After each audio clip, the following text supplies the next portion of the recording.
ರೇಣುಕಾಸ್ವಾಮಿ ಕೊಲೆ ಕೇಸಿಗೆ ಸಂಬಂಧಿಸಿದಂತೆ ಸದ್ಯ ಪೊಲೀಸರು ತನಿಖೆಯನ್ನ ಮುಂದುವರಿಸಿದ್ದಾರೆ.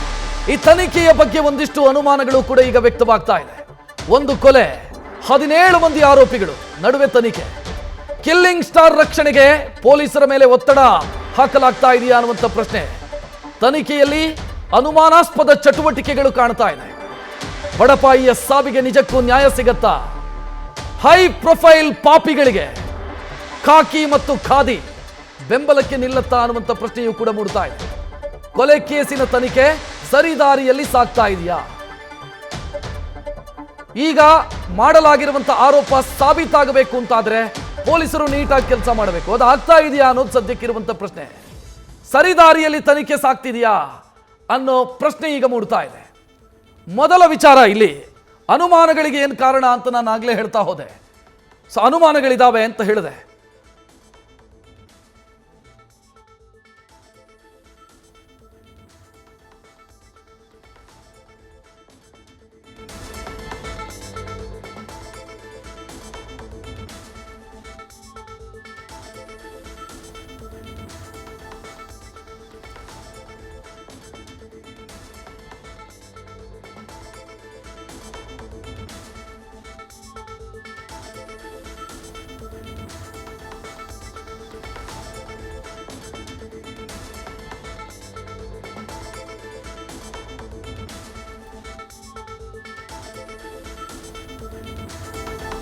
ಗಮನಿಸ್ತಾ ಇದ್ದೀರಿ, ಒಂದಿಷ್ಟು ಅನುಮಾನಗಳು ಮೂಡ್ತಿದೆ ಅಂತ ನಾನು ಆಗ್ಲೇ ಹೇಳಿದೆ. ಒಂದು ಅನುಮಾನ ಇದೆ, ದೃಶ್ಯ ಏನು ಗಮನಿಸ್ತಾ ಇದ್ದೀರಿ, ಇದು ನಿನ್ನೆ ಸ್ಪಾಟ್ ಮಹಜರಿಗಾಗಿ ಆರೋಪಿಗಳನ್ನು ಕರೆತರಲಾಗಿತ್ತು. ಈ ವೇಳೆ ಆರೋಪಿಯೊಬ್ಬ ಅದರಲ್ಲಿ ಮೊಬೈಲ್ ಅನ್ನು ಬಳಸ್ತಾ ಇರೋದನ್ನು ನೋಡ್ತಾ ಇದ್ದೀರಿ. ಮೊಬೈಲ್ ಅನ್ನು ಬಳಸ್ತಾ ಇದ್ದಾನೆ ಪೊಲೀಸ್ ಕಸ್ಟಡಿಯಲ್ಲಿರುವಂಥ ಆರೋಪಿ ಅಂತಂದ್ರೆ ಅರ್ಥ ಏನು ಅನ್ನೋದು ಬಹಳ ಮುಖ್ಯ. ಇದರ ಜೊತೆಗೆ ಪ್ರಭಾವಿಗಳು ಮುಖ್ಯಮಂತ್ರಿ ಸಿದ್ದರಾಮಯ್ಯ ಅವರಿಗೆ ಒತ್ತಡ ಹಾಕ್ತಾ ಇದ್ದಾರೆ ಈ ಕೇಸಿಗೆ ಸಂಬಂಧಿಸಿದಂತೆ ಅನ್ನುವಂಥ ಮಾಹಿತಿ ಇದೆ. ಪ್ರಭಾವಿಗಳು ಯಾರು ಅಂತಂದ್ರೆ ರಾಜ್ಯ ಸರ್ಕಾರದ ಕ್ಯಾಬಿನೆಟ್ನ ಒಳಗಿರುವಂಥ ಇಬ್ಬರು, ಮತ್ತೊಂದಿಷ್ಟು ಬಿಜೆಪಿಯ ಒಂದಿಷ್ಟು ನಾಯಕರು ಒತ್ತಡ ಹಾಕ್ತಿದ್ದಾರೆ. ದರ್ಶನ್ ಜೊತೆಗೆ ಬಹಳ ಅನ್ಯೋನ್ಯವಾಗಿದ್ದಂಥ, ಆತ್ಮೀಯವಾಗಿದ್ದಂಥ ಒಂದಿಷ್ಟು ರಾಜಕೀಯ ನಾಯಕರು ಒತ್ತಡ ಹಾಕ್ತಿದ್ದಾರೆ ಈ ಕೇಸ್ನಲ್ಲಿ ದರ್ಶನ್ ಅನ್ನು ರಕ್ಷಣೆ ಮಾಡೋದಕ್ಕೋಸ್ಕರ ಅನ್ನೋ ಮಾಹಿತಿ ಇದೆ. ಎರಡನೇದು, ಈಗಾಗಲೇ ನಾನು ಅದನ್ನು ಎಕ್ಸ್ಪ್ಲೈನ್ ಮಾಡಿದೆ, ಇದೆ ಸ್ಥಳ ಮಹಜರು ಸಂದರ್ಭದಲ್ಲಿ ಆರೋಪಿಯ ಕೈಯಲ್ಲಿ ಫೋನ್ ಇದೆ. ಪೊಲೀಸರು ಸ್ಥಳ ಮಹಜರಿಗೆ ಕರ್ಕೊಂಡು ಬಂದ ಸಂದರ್ಭದಲ್ಲಿ ಹೇಗೆ ಕಸ್ಟಡಿಯಲ್ಲಿದ್ದಂಥ ಆರೋಪಿ ಕೈಯಲ್ಲಿ ಮೊಬೈಲ್ ಇರೋದಕ್ಕೆ ಸಾಧ್ಯ? ಅಥವಾ ಯಾರ ಜೊತೆನೋ ಮಾತನಾಡ್ತಾನೆ ಫೋನಲ್ಲಿ. ಸೊ ಇದು ಪೊಲೀಸರೇ ಕೊಟ್ಟಿರೋದಾ? ಅಕ್ಕಪಕ್ಕದಲ್ಲಿ ಪೊಲೀಸರಿದ್ದಾರೆ, ಗೊತ್ತಿದ್ದು ಸುಮ್ಮನಾಗಿದ್ದಾರೆ ಅಂತಂದ್ರೆ ಏನರ್ಥ? ನೀವು ಒಬ್ಬ ಆರೋಪಿಯನ್ನು ಅರೆಸ್ಟ್ ಮಾಡಿದಾಗ ಆತನ ಮೊಬೈಲ್ ಫೋನನ್ನು ಕೂಡ ವಶಪಡಿಸಿಕೊಳ್ಳಲಾಗಿರುತ್ತೆ. ಒಂದೋ ಇದು ಪೊಲೀಸರೇ ಕೊಟ್ಟಿರುವಂಥ ಮೊಬೈಲ್ ಆಗಿರಬೇಕು. ಪೊಲೀಸರ ಮೊಬೈಲ್ನಲ್ಲೇ ಈತ ಮಾತನಾಡ್ತಾ ಇರಬಹುದು. ಆರೋಪಿ ಫೋನಲ್ಲಿ ಮಾತನಾಡ್ತಾನೆ ಪೊಲೀಸ್ ಕಸ್ಟಡಿಯಲ್ಲಿರುವಾಗ, ಸ್ಪಾಟ್ ಮಹಜರಿಗೆ ಬಂದಾಗ ಅಂತಂದ್ರೆ ತನಿಖೆ ಯಾವ ದಾರಿಯಲ್ಲಿ ಸಾಗ್ತಾ ಇದೆ? ತನಿಖೆ ಹೇಗೆ ಸಾಗ್ತಾ ಇದೆ? ಇದರ ಬಗ್ಗೆ ಸಹಜವಾಗಿ ಪ್ರಶ್ನೆಗಳು ಮೂಡುತ್ತೆ. ಮೂರನೆಯ ದೃಶ್ಯ ನಾನು ನಿಮ್ಮ ಮುಂದೆ ಇಡ್ತೀನಿ, ಅದು ಕೂಡ ಅನುಮಾನಕ್ಕೆ ಕಾರಣ. ಇದು ಇಡೀ ಅನ್ನಪೂರ್ಣೇಶ್ವರಿ ಠಾಣೆಗೆ ಶಾಮಿಯಾನ ಹಾಕಿದ್ದಾರೆ. ಯಾಕೆ? ಮರ್ಡರ್ ಅಕ್ಯೂಸ್ಡ್ ಅನ್ನ ಕರ್ಕೊಂಡು ಬಂದು ನೀವು ಇಂಟ್ರಾಗೇಷನ್ ಮಾಡ್ತಾ ಇದ್ದೀರಿ, ವಿಚಾರಣೆ ಮಾಡ್ತಾ ಇದ್ದೀರಿ. ಟೆಂಟ್ ಹೌಸ್ ಇಂದ ಶಾಮಿಯಾನ ತರಿಸಿ ಇಡೀ ಸ್ಟೇಷನ್ಗೆ ಹಾಕುವಂತ ಅಗತ್ಯ ಏನಿದೆ? ಏನು ಶೃಂಗರಿಸ್ತಾ ಇರೋದಾ ನೀವು?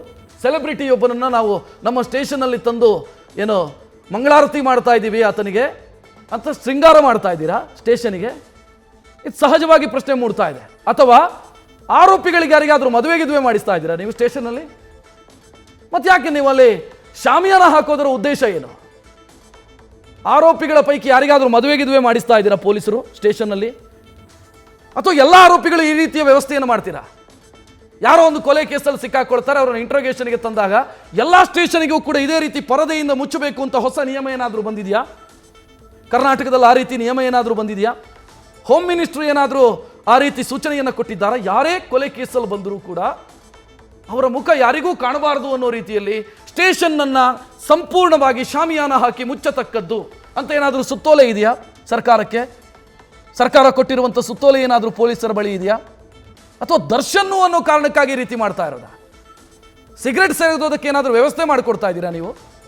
ಇದೆಲ್ಲ ಸಾಮಾನ್ಯರ ಪ್ರಶ್ನೆ, ಜನಸಾಮಾನ್ಯರ ಪ್ರಶ್ನೆ. ಉತ್ತರ ಕೊಡಬೇಕಲ್ಲ ಇದಕ್ಕೆ. ಯಾರಿಗೂ ಇಲ್ಲದಂಥ ವಿಶೇಷ ವ್ಯವಸ್ಥೆ ಇವರಿಗೆ ಯಾಕೆ? ಹೈ ಪ್ರೊಫೈಲ್ ಪಾಪಿಗಳು ಅನ್ನೋ ಕಾರಣಕ್ಕಾಗಿನ? ಸೊ ಏನಕ್ಕೆ ಈ ವ್ಯವಸ್ಥೆ? ಏನಿದು ವ್ಯವಸ್ಥೆ ಹೊಸದು? ಇದೇ ಈಗ ಆಶ್ಚರ್ಯಕ್ಕೆ ಕಾರಣ ಆಗ್ತಾ ಇರೋದು. ಆಯ್ತಪ್ಪ, ಅಲ್ಲಿ ಆರೋಪಿಗಳು ಕಾಣ್ತಾರೆ, ಮೀಡಿಯಾ ಕ್ಯಾಮರಾಕ್ಕೆ ಕಾಣ್ತಾರೆ, ಅಥವಾ ಇನ್ಯಾರೋ ಫೋಟೋ ತೆಗಿಯೋರಿಗೆ ಕಾಣ್ತಾರೆ ಅಂತ ಅಂದ್ಕೊಳ್ಳೋಣ. ಏನು ಕಂಡ್ರೆ ಏನಾಯಿತು? ಯಾರು ಆರೋಪಿಗಳು ಅಂತ ಇಡೀ ಜಗತ್ತಿಗೆ ಗೊತ್ತಿದೆ. ಸೊ ಏನು ಪ್ರಾಬ್ಲಮ್ ಏನು ನಿಮ್ಮದು? ಇದು ಪ್ರಶ್ನೆ. ಎರಡನೆಯದ್ದು, ದರ್ಶನ್ ಅಭಿಮಾನಿಗಳೇನಾದರೂ ಬರ್ತಾರೆ, ಸಮಸ್ಯೆ ಆಗುತ್ತೆ, ಕಾನೂನು ಸುವ್ಯವಸ್ಥೆ. ಪೊಲೀಸರ ಕೈಯಲ್ಲಿ ಲಾಠಿ ಇರೋದೇಕೆ?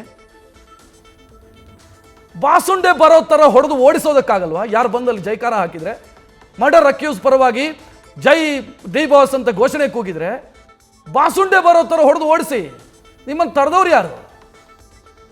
ನಿಮಗೆ ಅದನ್ನು ಮಾಡೋದಕ್ಕಾಗಲ್ಲ, ನೀವು ಶಾಮಿಯಾನ ಹಾಕ್ತೀರಿ. ಶೇಮ್. ಪೊಲೀಸ್ ಇಲಾಖೆ ಇದಕ್ಕೆ ಉತ್ತರ ಕೊಡಬೇಕು.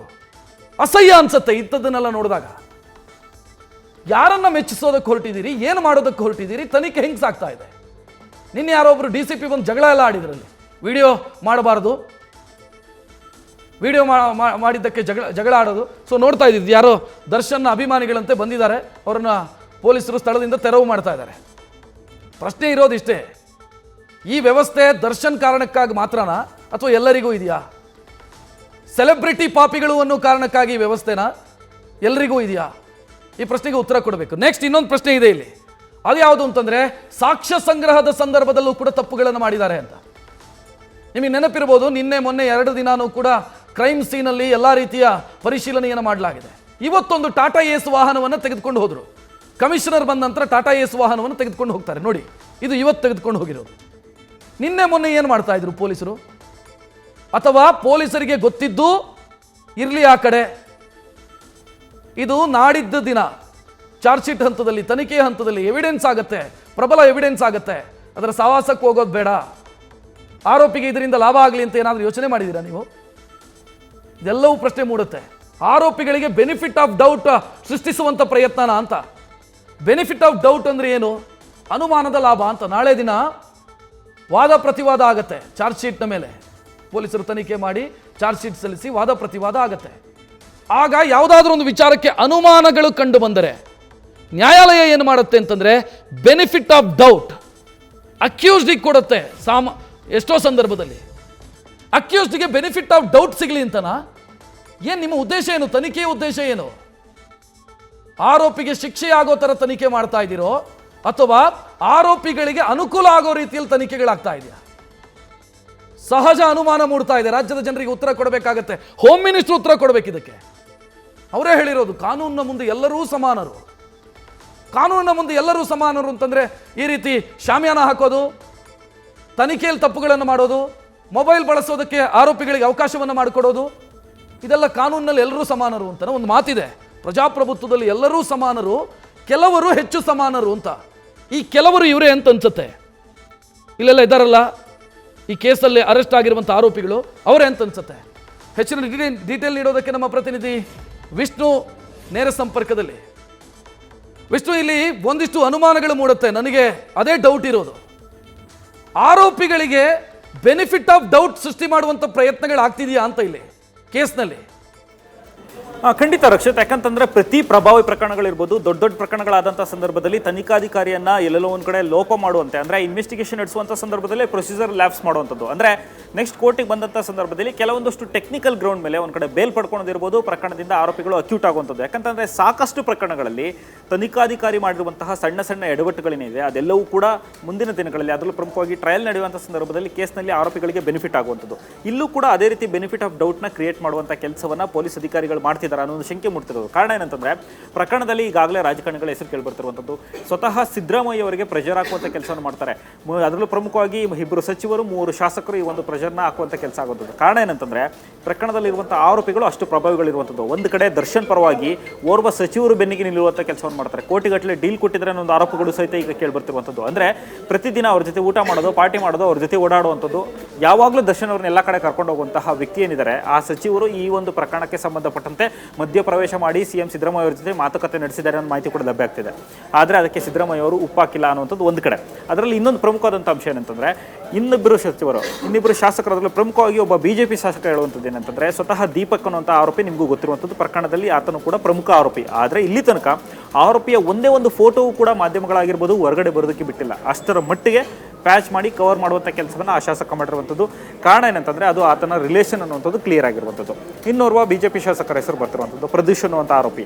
ಆ ವ್ಯಕ್ತಿಯು ಕೂಡ ಅವರ ಬಿಜೆಪಿ ಶಾಸಕನ ದೂರದ ಸಂಬಂಧಿ ಆಗಿರುವಂಥದ್ದು. ಆತನ ರಕ್ಷಣೆಗೋಸ್ಕರ ಅವರು ಕೂಡ ಪ್ರೆಷರ್ ಹಾಕಿದ್ದಾರೆ ಅನ್ನೋ ಮಾಹಿತಿ ಕೂಡ ಲಭ್ಯ ಆಗ್ತಿದೆ. ಅಂದರೆ ಈ ಮೂಲಕ ಎಲ್ಲೋ ಒಂದು ಕಡೆ ಪ್ರಭಾವಿಗಳ ಎಂಟ್ರಿಯಾಗಿ ರಾಜಕೀಯವಾಗಿ ತಿರುವು ಕೊಟ್ಟುವಂಥ ಕೆಲಸವನ್ನು ಮಾಡುವಂಥದ್ದು, ಕೇಸ್ನ ವೀಕ್ ಮಾಡಿ ಅವ್ರನ್ನ ಬಚಾವ್ ಮಾಡಿಸುವಂಥ ಪ್ರಯತ್ನಕ್ಕೆ ಮುಂದಾದ್ರ ಅನ್ನುವಂಥದ್ದು ಒತ್ತಡ ಒಂದು ಕಡೆ. ಅದಕ್ಕೆ ಪೊಲೀಸರು ಎಲ್ಲ ಕಡೆ ಸಪೋರ್ಟ್ ಮಾಡ್ತಿದ್ದಾರೆ ಅನ್ನೋ ಒಂದು ಡೌಟ್ ಕೂಡ ಕ್ರಿಯೇಟ್ ಆಗ್ತಿರುವಂಥದ್ದು.